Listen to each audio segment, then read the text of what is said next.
అగ్రవర్ణ పేదలను దృష్టిలో పెట్టుకుని ఓసీలకు రిజర్వేషన్లు కల్పించడం చారిత్రాత్మక నిర్ణయమని దీన్ని స్వాగతిస్తున్నామని ఓసీ సంక్షేమ సంఘం జాతీయ అధ్యక్షులు కరుణాకర్ రెడ్డి అన్నారు. ఆదిలాబాద్ పట్టణంలోని ఓ ప్రైవేట్ ఫంక్షన్ హాల్లో ఏర్పాటు చేసిన మీడియా సమావేశంలో ఆయన మాట్లాడారు. 75 ఏళ్ల స్వాతంత్ర్యం అనంతరం ఈడబ్ల్యూఎస్ ద్వారా రిజర్వేషన్లు కల్పించడంపై హర్షం వ్యక్తం చేస్తున్నామని తెలిపారు. రిజర్వేషన్ల ఫలితంగా విద్యా ఉద్యోగ రంగాల్లో అగ్రవర్ణ పేదలకు తగు న్యాయం జరుగుతుందని ఆశాభావం వ్యక్తం చేశారు. సమాజంలోని కొన్ని రాజకీయ పార్టీలు ఈ నిర్ణయాన్ని వ్యతిరేకించడం రాజ్యాంగ స్ఫూర్తికి వ్యతిరేకమన్నారు. ఇప్పటికే వివక్షతకు గురవుతూ ప్రభుత్వ సంక్షేమ పథకాలకు దూరం అవుతున్నారన్నారు. ప్రత్యేక కార్పొరేషన్ ఏర్పాటు చేసి ఆదుకోవాలని డిమాండ్ చేశారు.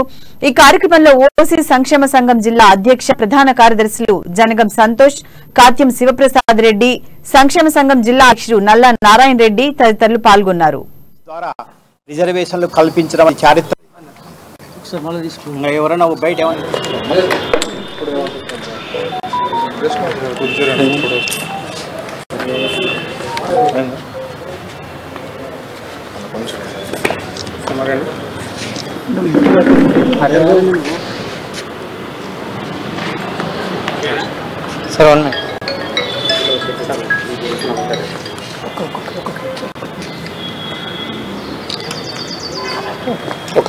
ముఖ్యంగా భారతదేశంలో 75 సంవత్సరాల స్వాతంత్రానంతరం మరి 70 సంవత్సరాల తర్వాత మరి ఈరోజు రిజర్వేషన్ల వ్యవస్థలో జరుగుతున్నటువంటి అన్యాయంతో పాటు అగ్రవర్ణ పేదలుగా పిలువబడే ఓసీలకు మరి ఇటీవల కాలంలో అగ్రవర్ణ పేదలకు రిజర్వేషన్లు ఈడబ్ల్యూఎస్ ద్వారా రిజర్వేషన్లు కల్పించడం అనేది చారిత్రాత్మకమైనటువంటి నిర్ణయంగా ఈరోజు మేము చెప్పదలుచుకున్నాము.